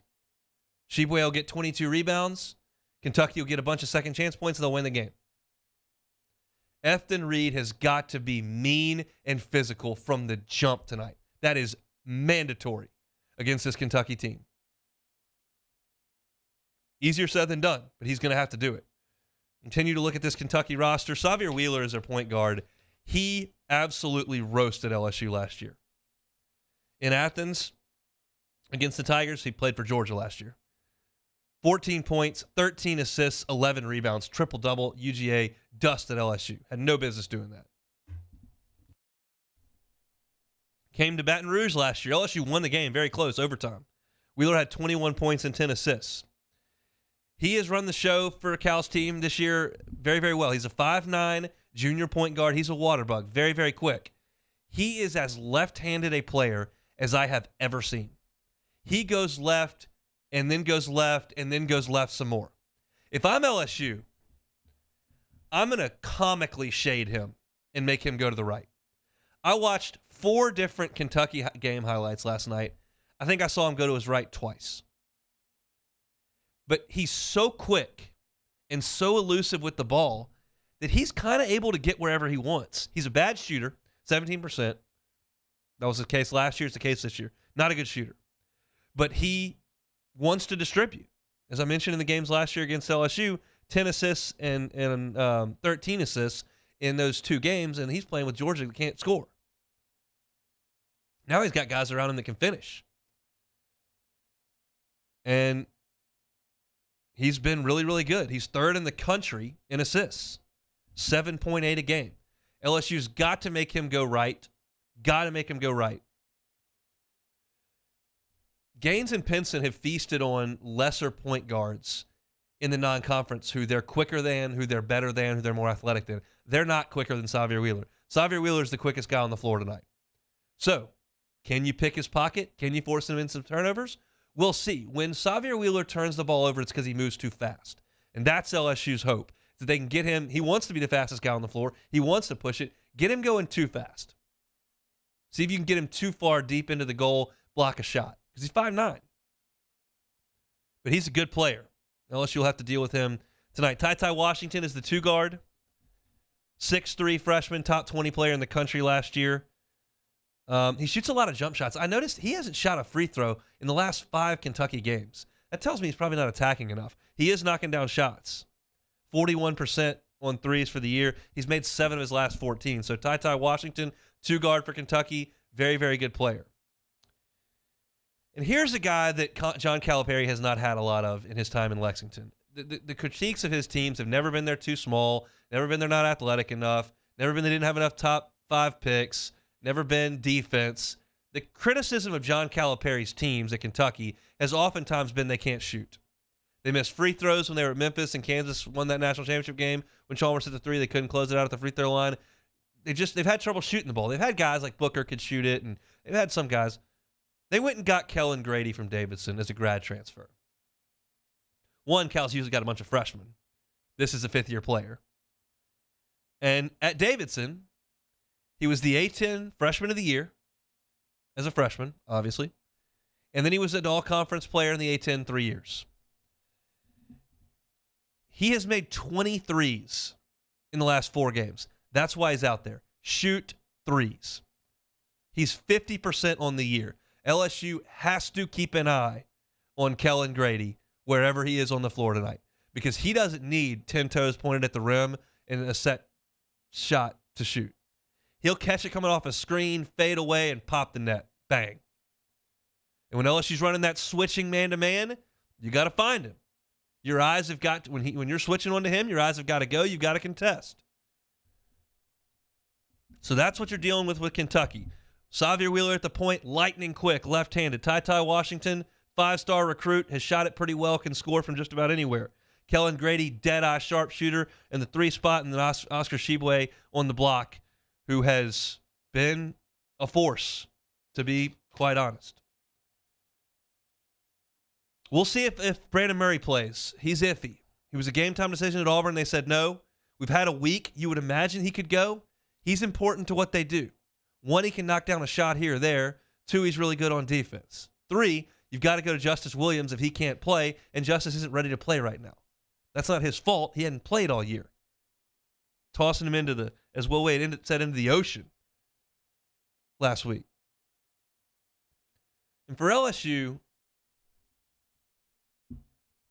on offense, you've gotten off to such poor starts.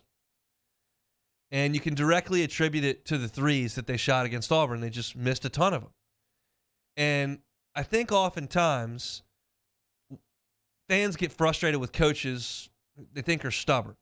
And certainly that was the case with Les Miles. They were going to too tight end it, and they were going to run the football. You knew that.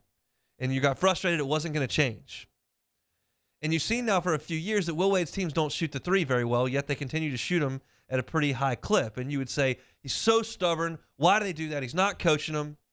Well, that's not true. Yesterday, he got in front of the media and said, well, 16 of our first 18, or whatever it was, 15 of our first 18 shots were threes. We're 340th in the country in three-point percentage. I don't know why the hell we would shoot that many threes. He said that in the press conference. He knows. And that's been communicated to the team, and he said they would fix it. He said they've gotten a little less selective. Now they've got to shoot some, and he added that to the answer he gave in the press conference, saying, hey, we got to shoot some of them. And if they're good shots, 10 toes to the rim, a reasonable shooter, Pinson, Days, Imwani, they got to go up.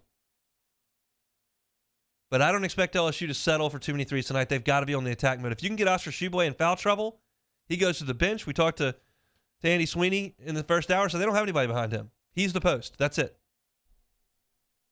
Got some guys who just aren't very good behind him. But he's really good. Drive it in there. Don't settle for threes. That's been communicated. I think they'll know what to do. I think they'll drive it in there. That's very, very important. Can't dig a 13, 14-point deficit in this game. You did it against Louisiana Tech. You did it against Auburn. You've done it previously. Get off to a good start. Get the crowd into it. Have some good vibes. Because you got to win this game. They have got to hold serve on their home court in these first 7 games of conference play. If you can do that, you'll give yourself enough cushion to get into that easier part of the conference schedule. But nothing easy about tonight. John Calipari's team comes in, and they're pretty damn good. So, looks like Vegas favors LSU by about a point. I said on my podcast this morning, I'll echo it here. I've been all sunshine and rainbows today, talking about how I'm not excited for this football game. I expect Kentucky to win tonight. Until LSU proves to me offensively they're ready to play a really talented team and score enough and create good enough looks, I'm not going to believe it. I need to see it. I haven't yet. I think it's a big night for Xavier Pinson.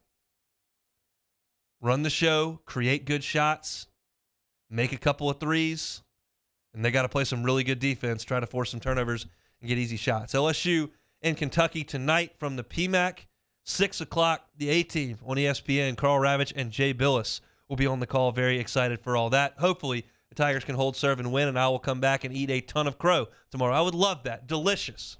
But right now, LSU's offense, got to prove it. Stinks, in my opinion, right now. Stinks, stinks, stinks. And Kentucky's really good on defense. Got to get after it. LSU and Kentucky tonight, ESPN, 6 o'clock. Come back. Shea Dixon's with us. It's Hunt and Hill. Serving up the latest from the sports world. It's Hunt and Hill.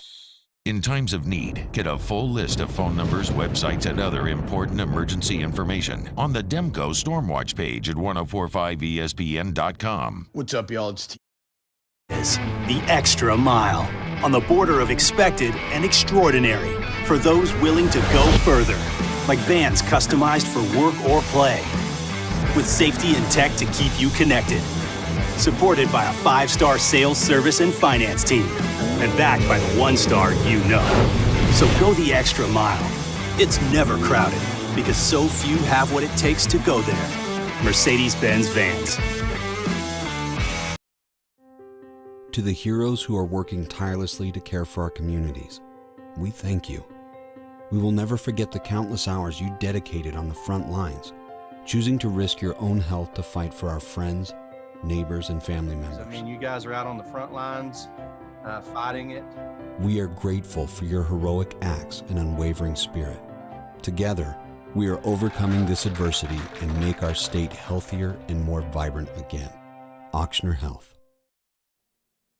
Yo, Jake here from Patient Plus Urgent Care Clinic, reminding you they now have 8 convenient locations across the Baton Rouge area, open from 9 a.m. until 9 p.m. And if you're looking for that COVID test for holiday travel, or you have a holiday event coming up, they're the place for you, as well as a flu shot starting to creep up here during flu season. So if you need that shot, make sure you get that. They now have some available through December. You can find more information on their website, patientplusuc.com. That's Patient Plus Urgent Care Clinic. Get in and get better.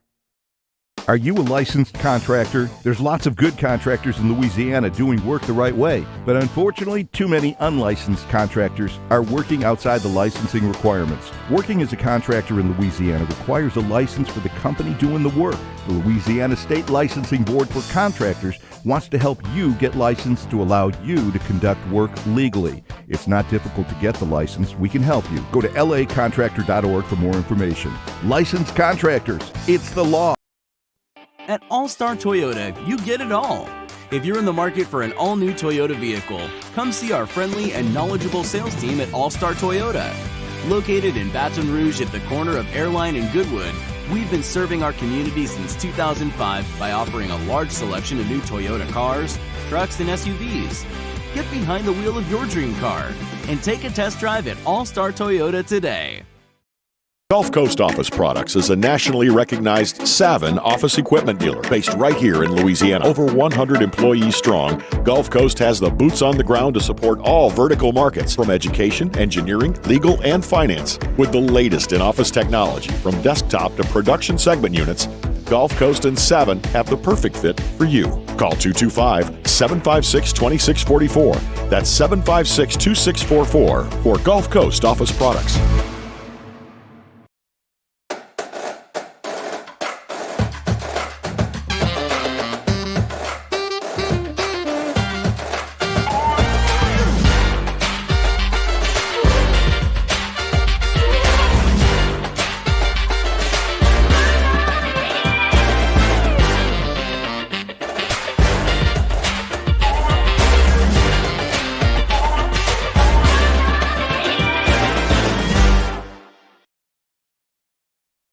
ServiceMaster Elite create clean, disinfected work environments.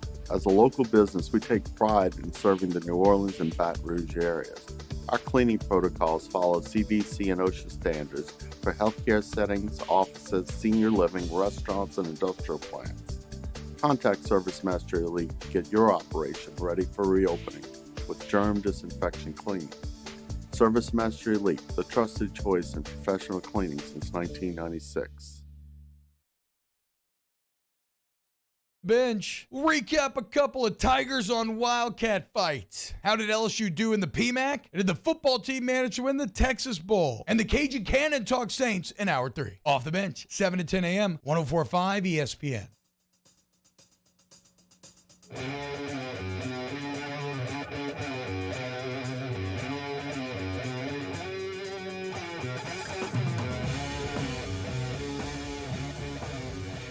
Hunt and Hill, 104.5 ESPN Baton Rouge.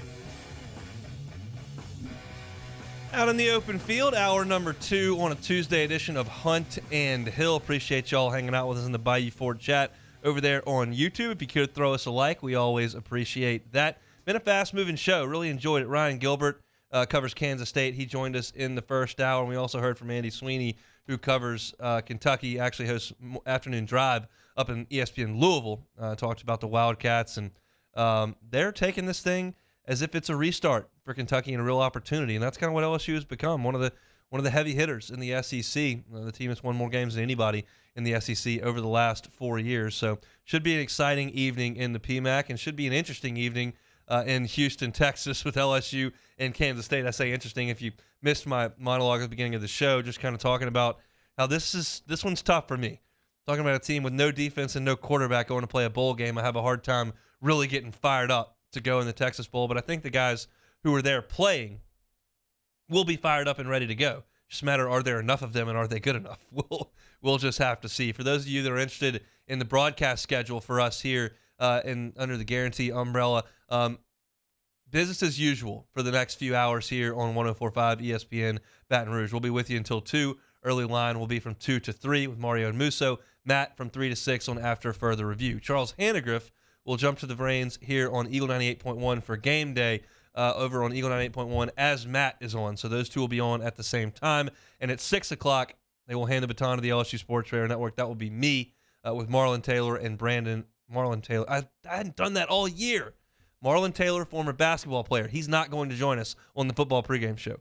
Marlon Favorite and Brandon Taylor will join me on the pregame show over on the LSU Sports Radio Network from 6 to 7:30 before we give it to the broadcast team for the game at 8 o'clock. If you're looking for the basketball game, 100.7 The Tiger will broadcast LSU basketball against Kentucky. So a lot going on over here under the Guarantee umbrella, but we've got you covered for early line, After Further Review, Eagle 98.1 game day, and then the basketball game on talk on 100.7 The Tiger. Of course, LSU Sports Radio Network, Eagle 98.1 will broadcast the Texas Bowl as well. Speaking of the Texas Bowl, I wanted to talk a little bit about Kansas State because I don't think we know a ton about this Kansas State team. I got blasted on Twitter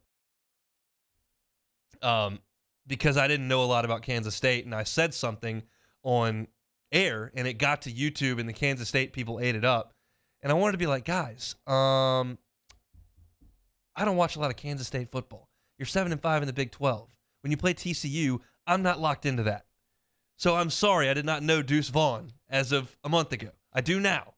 And we're going to get to really know a lot about him tonight, as I'd imagine he's going to touch the football almost 30 times for Kansas State's offense. He is diminutive, probably about 5'8".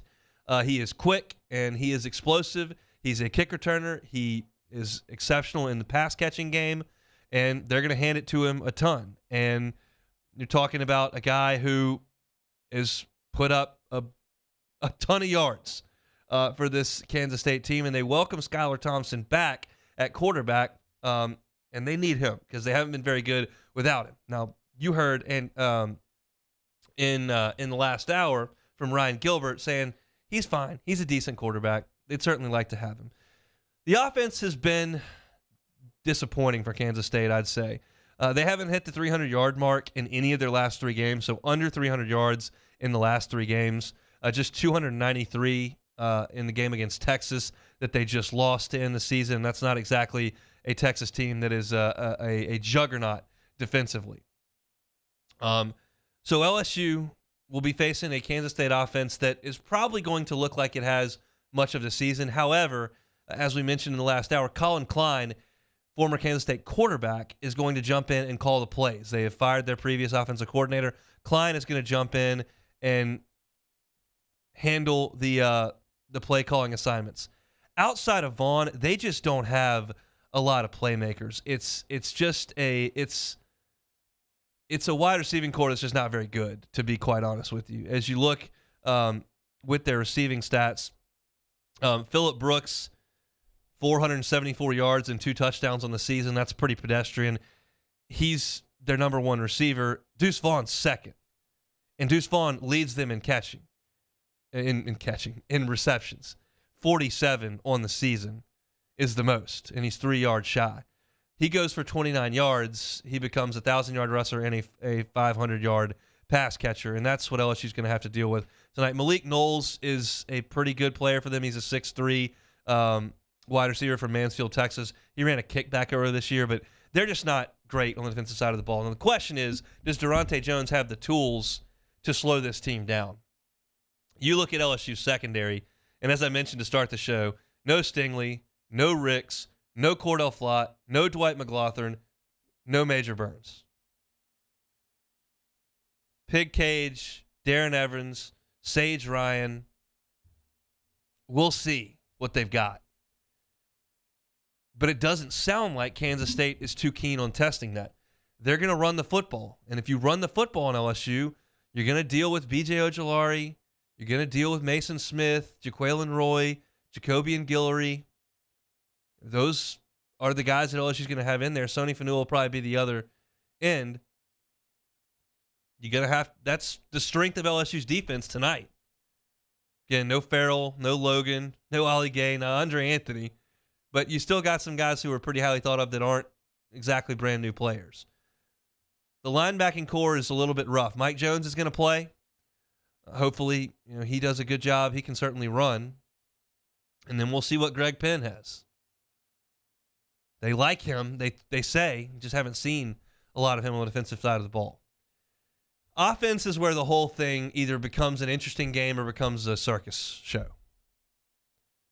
And that's what we hinted at the beginning, if you missed, is that if Garrett Nussmeier plays in this game, okay, that's fine. You've got Garrett Nussmeier, Corey Kiner, Besh, Neighbors, John Trey Kirkland, Jeray Jenkins. Like, okay, we can play behind our real offensive line. You're going to have Cam Wire. You're going to have Ed Ingram. You're going to have Liam Shanahan. You're going to have Chasen Hines. You're going to have Austin Deculus. You have Nussmeier. That's a real offense. Is it Keyshawn Butte and John Emery and Ty Davis Price? And no, it's not. Max Johnson, Miles Brennan, no, it's not that. But it's competent. It's all freshmen, but they're there for a reason. That would be an interesting game to watch if that materialized. But if it's John Trey Kirkland taking snaps or Matt O'Dowd or Tavion Falk, I just don't think LSU's going to move the ball very much. K-State's defense is decent. They hung around with Oklahoma. I mean, we watched the Broncos last year. How'd snapping it to the wide receiver go? Not very good. Anquan Bolden took snaps for Florida State one time. Not great. Kentucky tried this a couple years ago. It's cool in high school. It's really cool in middle school. Snap it to the most athletic guy. Let him go. Put Trenton Holiday at quarterback in your NCAA football video game. How fun. In real life? Not really. This line's moved. LSU was a 2-point favorite when it came out. It's all the way up to 7 now. There's a reason for that. And I don't think anybody in Baton Rouge is going to, burn the streets down because we lost the game. Like, no one cares that much. But I just don't see a lot of optimism if that's your offense. We'll see. Certainly interesting.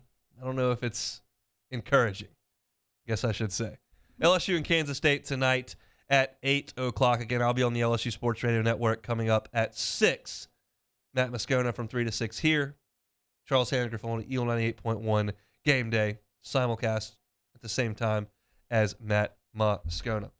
So we'll take a time out. We will be joined by my partner in crime here on Hunt and Hill, noon to 2 every weekday. That is Jeremy Hill, who is out this week. He's good enough to give us a segment. That's next on Hunt and Hill. Hunt Palmer, Jeremy Hill, Hunt and Hill.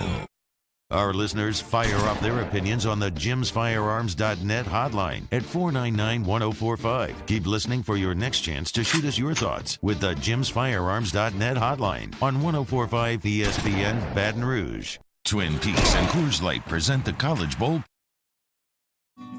This is a house call. This is a follow-up appointment. This is a diabetes checkup. This isn't just more convenient care, it's more advanced care.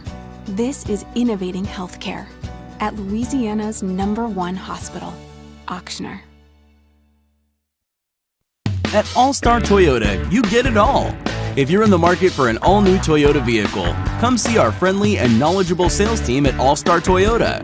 Located in Baton Rouge at the corner of Airline and Goodwood, we've been serving our community since 2005 by offering a large selection of new Toyota cars, trucks, and SUVs. Get behind the wheel of your dream car and take a test drive at All-Star Toyota today.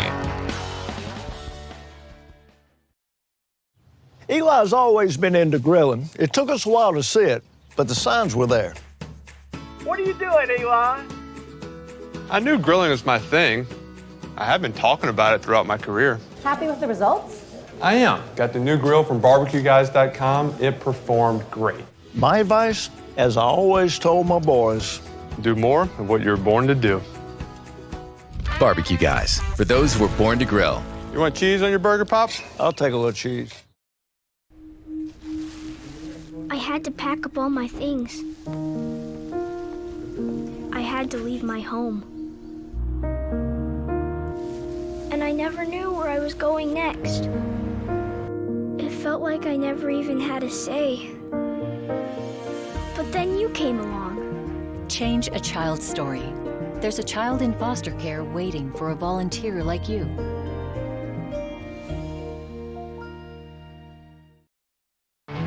There it is, the extra mile, on the border of expected and extraordinary, for those willing to go further, like vans customized for work or play, with safety and tech to keep you connected, supported by a 5-star sales, service, and finance team, and backed by the 1-star you know. So go the extra mile. It's never crowded, because so few have what it takes to go there. Mercedes-Benz Vans. I've been doing business with Luba for 25 years. They're dependable, trustworthy. It's just the attention to detail with our clients. Our folks have years and years of experience. They're highly trained professionals. But many companies have that asset. What I'd like to think makes Luba a bit different is that we use those talents in a way that truly is dedicated to serving the needs of the folks who depend on us. Are you a licensed contractor in Louisiana doing work the right way? But unfortunately, too many unlicensed contractors are working outside the licensing requirements. Working as a contractor in Louisiana requires a license for the company doing the work. The Louisiana State Licensing Board for Contractors wants to help you get licensed to allow you to conduct work legally. It's not difficult to get the license. We can help you. Go to lacontractor.org for more information. Licensed contractors, it's the law. Yo, Jake here from Patient Plus Urgent Care Clinic, reminding you they now have 8 convenient locations across the Baton Rouge area, open from 9 a.m. until 9 p.m. And if you're looking for that COVID test for holiday travel, or you have a holiday event coming up, they're the place for you, as well as a flu shot. It's starting to creep up here during flu season, so if you need that shot, make sure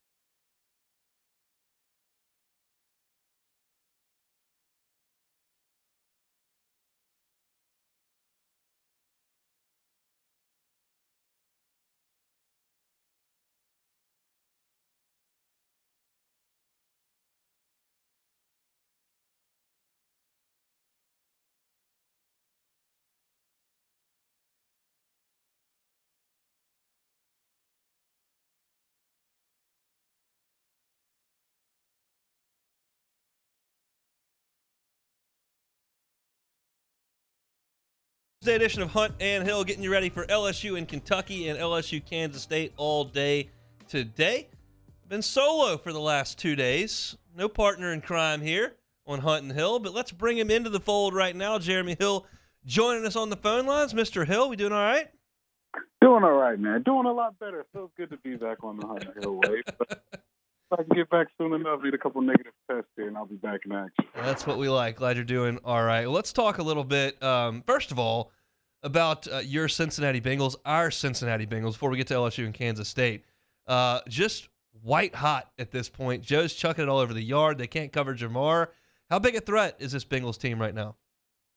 Look, I was saying it all year. They're a team not to sleep on, and that's the Kansas City Chiefs. They were hot as hot can be. Probably one of the hottest teams in all of football. Patrick Mahomes coming in town, trying to secure the #1 seed. That was a big-time test for the Bengals and Joey B and the crew, and they passed with flying colors. And, that game on the line, going down in that game and down and back and having the last possession and going up and getting that lead, man, that was beautiful to see. And when you get that confidence, we felt it as LSU fans all that season. Now he's taking that to the NFL level, and that confidence he has is permeating throughout the team, and they're playing really well. I would not be shocked if they go on a deep playoff run here.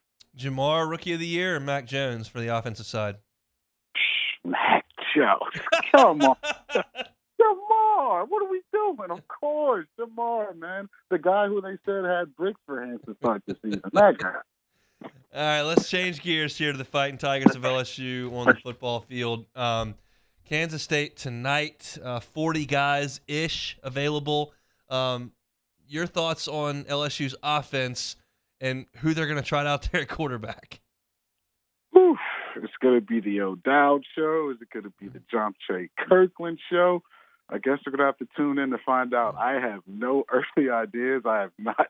I've tried to get some inside info on that, but I don't know what they're going to try out there tonight. It's cause for concern. I think we've seen this before on the college level, and Saints fans have seen it as well.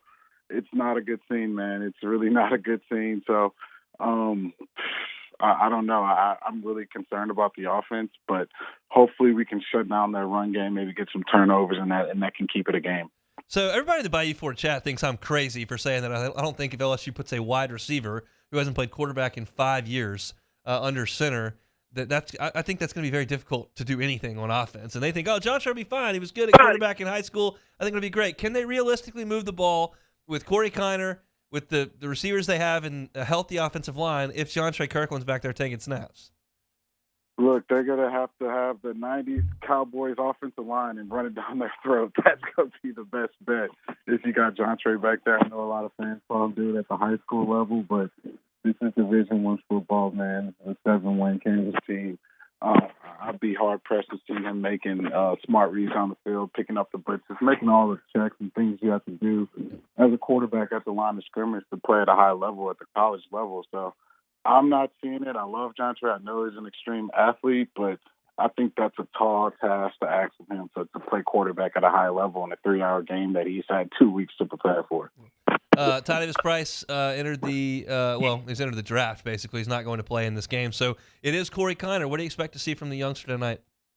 Yeah, I mean, I was calling for Corey, especially early on in the season, just him, making those special runs in camp and showing the spin move and some of the explosive stuff he can do in the open field. I think this is going to be a great opportunity for him to show what he can do as a bell cow, especially with depth probably being an issue at the running back position in this game. Probably only have 2, maybe 3 you can go to.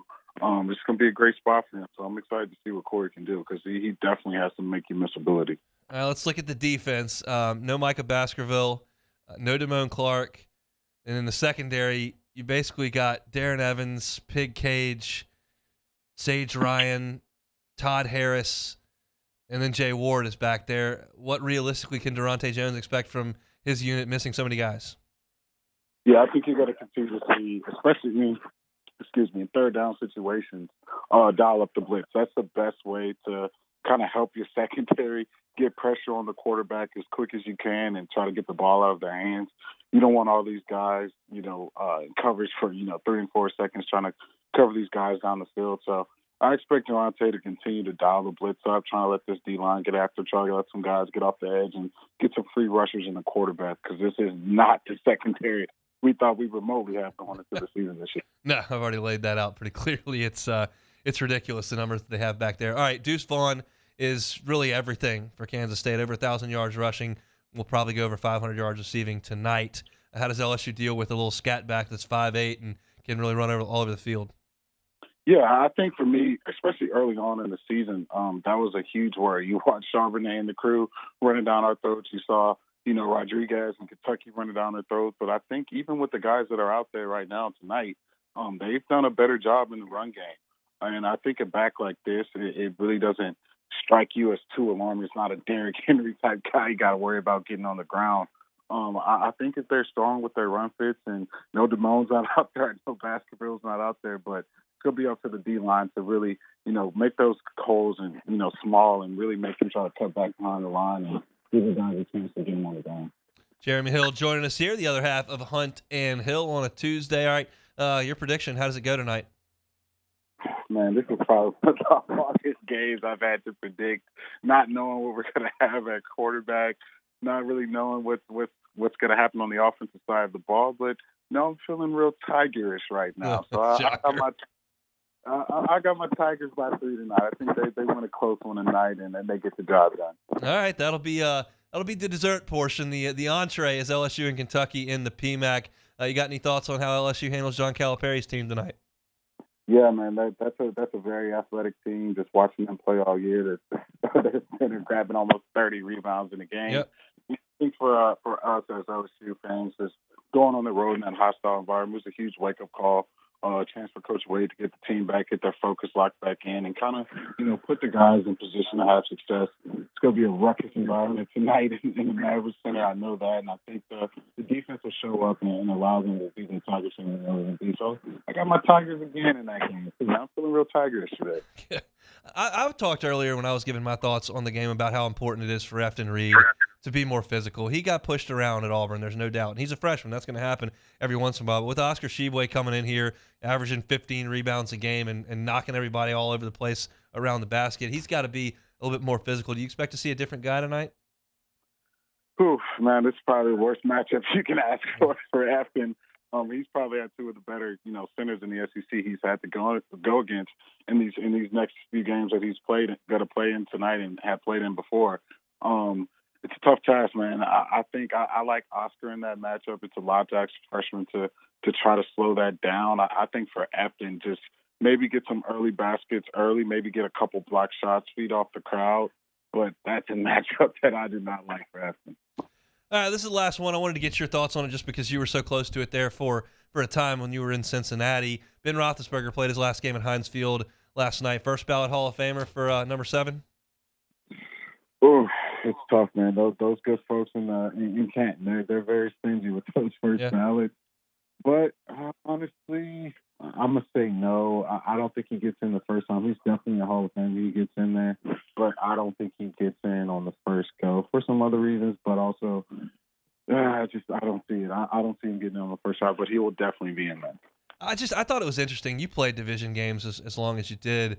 For him to own the Browns the way he has, something like 24-3 or something over the years, that just seems almost impossible in division games. Can you speak to just how tough that would be? Yeah, and I think as far as I think you can, I guess Tiger fans the best way they could make an analogy for that is the Iron Bowl.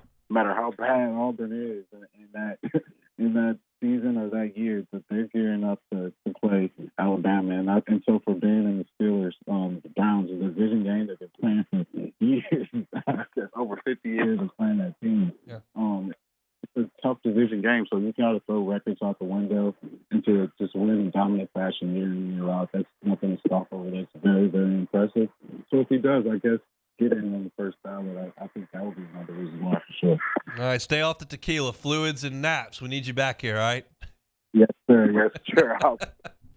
Appreciate y'all for having me. All right, Jeremy Hill. He'll be back soon here on Hunt and Hill. We appreciate him jumping aboard via the phone lines. It's just he's kind of on my page there that we're talking here.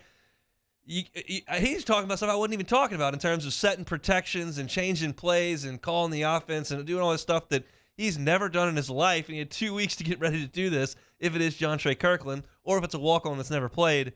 Either way, it seems like tough to go score a bunch of points. I think the under's probably a good play because I do think LSU's defense will put up a fight against a pretty iffy Kansas State offense outside of really Vaughn and nothing else. But just offensively, man, it seems like it's going to be tough to get anything going. But hopefully they prove me wrong. I would like nothing more than for them to prove me wrong. We've got one more segment to go. I want to talk about something that I read earlier today in The Advocate that I really did not like, and I'll give my thoughts on that to close out the show today, and we'll also get some predictions from me on the way things go tonight, as we've talked about these two games all afternoon long, and we will finish it off right here on a Tuesday edition of Hunt and Hill. This is Hunt and Hill on 104.5 ESPN Baton Rouge. Got to give Brake Medics a shot. BrakeMedics.com, a brand new service here in the Baton Rouge area. Been a partner of ours for just over a month, and they've been doing some great work. Had somebody reach out to me on Twitter yesterday, and Brake Medics was in the driveway and getting things done, and that's what they do. Brake repair anywhere. They will come to your home. They will come to your business. They will repair your brakes right there on location. They are certified and insured to do things away from a repair shop because no one likes fighting traffic and getting rides and getting stuck in a repair shop and looking through old magazines and wasting your day away while they fix your car. Brake Medics takes care of that. Go to BrakeMedics.com. You can get a free quote right there. And right now they got a special grand opening holiday price. For most vehicles, they can change a single axle for $199. For the whole set, $379 front and rear. And with that, it's not just pads. You're getting pads, rotors, all the way around, 2-year warranty, 25,000 miles nationwide. We'll do it at your home or office. Their prices, their convenience cannot be beat. If you hear something that's funny with your car, some grinding, some squeaking, some squealing, give Brake Medics a shot. Or if your car's just a little bit old, like mine was, 4 years on the road, they looked at mine and said, yeah, we got to change these things out. Give Brake Medics a shot. Go to BrakeMedics.com. BrakeMedics.com. We make house calls. We opened up the playbook and expanded our coverage. Listen daily in high definition on 98.1 HD2. We are 104.5 ESPN Baton Rouge. Why are massages Our at the topic relaxation? today is about savings. What is savings? Hancock Whitney isn't just a bank for our clients. We're investing in our hometowns, making life better for everyone. So keep dreaming. We've got your back. This isn't just another day. It's so much more. Kelly's life was put on hold when her auctioneer primary care doctor discovered a rare blood disorder. Her doctor connected her to an auctioneer care team of cancer, heart, and kidney specialists. With multiple primary care locations around Baton Rouge, same-day appointments, and online scheduling, we're relentless about keeping you healthy. Auctioneer Baton Rouge, innovating healthcare for Kelly. At All-Star Toyota, you get it all. If you're in the market for an all-new Toyota vehicle, come see our friendly and knowledgeable sales team at All-Star Toyota. Located in Baton Rouge at the corner of Airline and Goodwood, we've been serving our community since 2005 by offering a large selection of new Toyota cars, trucks, and SUVs. Get behind the wheel of your dream car and take a test drive at All-Star Toyota today. Gulf Coast Office Products is a nationally recognized Savin office equipment dealer based right here in Louisiana. Over 100 employees strong, Gulf Coast has the boots on the ground to support all vertical markets, from education, engineering, legal, and finance. With the latest in office technology, from desktop to production segment units, Gulf Coast and Savin have the perfect fit for you.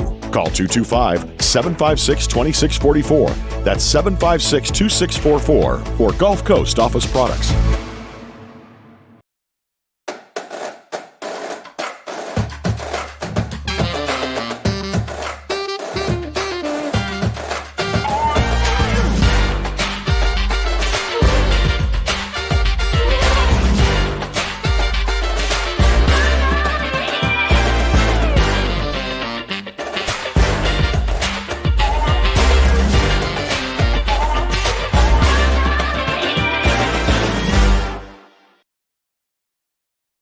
ServiceMaster Elite create clean, disinfected work environments.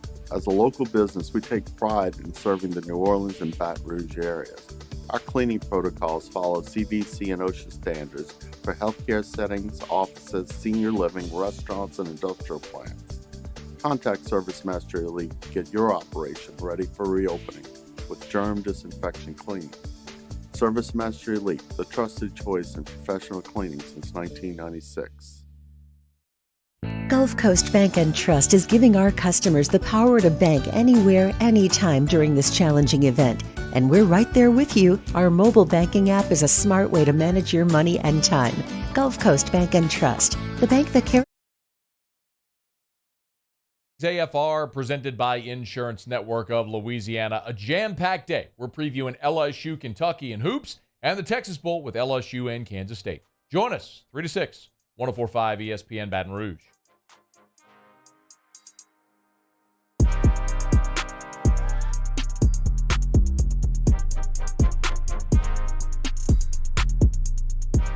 This is Hunt and Hill on 104.5 ESPN Baton Rouge.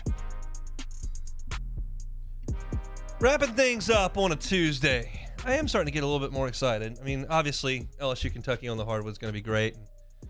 Looking forward to getting in the studio with my guys, Brandon and Marlon. We'll be on the air at 6 o'clock as the game tips off. So if you want to watch LSU or go to the game, lock us in. LSU Sports Radio Network, we will get you ready for LSU and Kansas State in the Texas Bowl.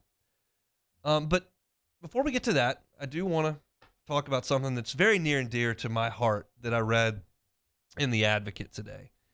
And I'm passionate about this Because I sit here 5 days a week with a guy who was one of the elite athletes in the world, really, who played in the NFL at a Pro Bowl level. He didn't make the Pro Bowl, but he should have one year. Jacob Hester, great friend of mine, national champion, star at LSU. Even T-Bob here was like a piece of an SEC championship team. Was an SEC offensive lineman. Made it to the last cut of an NFL team. And these guys who've reached unbelievable heights in athletics. But most of us don't ever sniff that. Most of us play the games we love and work hard in some instances, and some just do it because they love it. But high school is as far as we can go. And those Friday nights on a high school football field, Tuesdays and Fridays in the gym, in basketball, baseball, soccer, whatever it is your sport may be, that's the height of your athletic career. Everything that you've played and worked for, that's where it stops. And then there's your opportunity to just be with friends, be on a team, and experience that part of your life, those memories that last a lifetime. I cherish the times I spent on a high school basketball court and on a high school basketball field. Can never take those away. My junior year in basketball was the most fun I ever had in any sport. I love baseball the most. My junior year in basketball, we kind of got going for a Loyola team that was never very good. We packed our gym, and it was fun. Lifelong friendships from that. And so when I read in The Advocate today that Will Sutton writes a column that says that the LHSAA should shut down high school sports due to Omicron, this is something that John Bell Edwards actually asked for too, and the LHSAA said no. It breaks my heart. We cannot do that to these kids. You cannot rob them, specifically the seniors, of a second year of high school athletics. It's too important.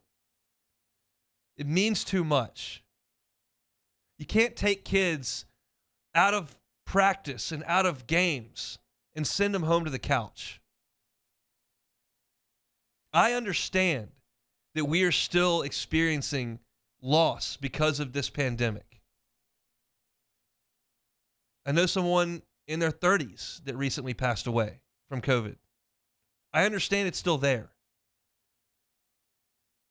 But I've started to come around and started to have the courage on these airwaves to say, like, we're just going to have to live with this for a little bit. It's tragic. But we can't rob people of their lives on a huge scale like this anymore. High school athletics is important. And yeah, I know that people go, it's just sports. Like, who cares? They'll get over it. They'll be fine. No. They need to go to practice. They need to be on a team. They need to be with their friends. They need to compete. They need to be able to have the fruits of their labor. Just because you don't go play college sports or go play in the NFL or the NBA doesn't mean you don't wake up at 5:30 to go do your preschool workouts. Doesn't mean you don't go to practice and sweat and work. Like, you've got to allow these kids to play. And under no circumstance can we cancel sports at the high school level. And Will Sutton wrote that column, and John Bell Edwards, his comments are what created it. And I'm glad that the LHSAA stood up and said, no, we did this once, and you know what? Maybe it was the thing to do then. Right now, it's not. And I stand by that very, very firmly, with a total understanding that we're still in the middle of this thing and some safety precautions need to be had. Canceling high school sports ain't one of them. These kids have to play, and I'm glad that they are. Lifetime worth of memories that are being created right now. Can't send them to the couch, play more video games, and watch bad TV. Can't do it. So I totally, totally disagree with that. That's just about going to wrap things up for today. I want to give one more look at what we've got tonight. For LSU on the basketball court, huge opportunity, but it's one that they need to win. You just can't dig yourself too big a hole. It's like they're digging themselves these holes in game Don't dig it in the conference. I know this front 7 games is front-loaded. Take care of your business on your home floor. It starts with attacking the goal early, playing aggressive defense, and rebounding. Kentucky's the best in the country. Sheboy's the best in the country. Got to get on the glass. Don't allow Kentucky that second shot. Not a great shooting team. Play that tough defense. Get on the glass. Attack on offense. Don't dig a hole. Let that crowd help you in the second half. I like Kentucky in the game. I said that. Certainly give LSU a great chance to win it. LSU's a favorite in the game. They've got to prove it to me on the offensive end if they're going to be that team. As far as the football game goes, the line swung all the way to LSU's a 7-point dog. And that tells me you got a wide receiver or a walk-on playing quarterback, and that's going to be trouble. I like Kansas State to win that game, too. I realize I'm all rainbow and sunshines. And look, I will be here at noon tomorrow no matter what. So I'll be happy to shovel home a plate of crow if that needs to happen. But I need the LSU basketball offense to prove it, and I just think the football roster is too decimated to go out there and play. A lot of people disagree. Kansas State's no world beater. Go get them. We'll be on the air at 6 o'clock, LSU Sports Radio Network. Matt Moscona is going to drive you home here on 104.5 ESPN. We'll be after further review from 3 to 6. The guys with your early line, Mario and Musso, will be coming up just after this. Charles Hannegriff on Eli 8.1 Game Day. He'll lead up to us on the network. Enjoy your night of sports. Enjoy some great food, cold pop. We're going to be back here tomorrow, noon to 2, as we are every single weekday. I'll be solo once again.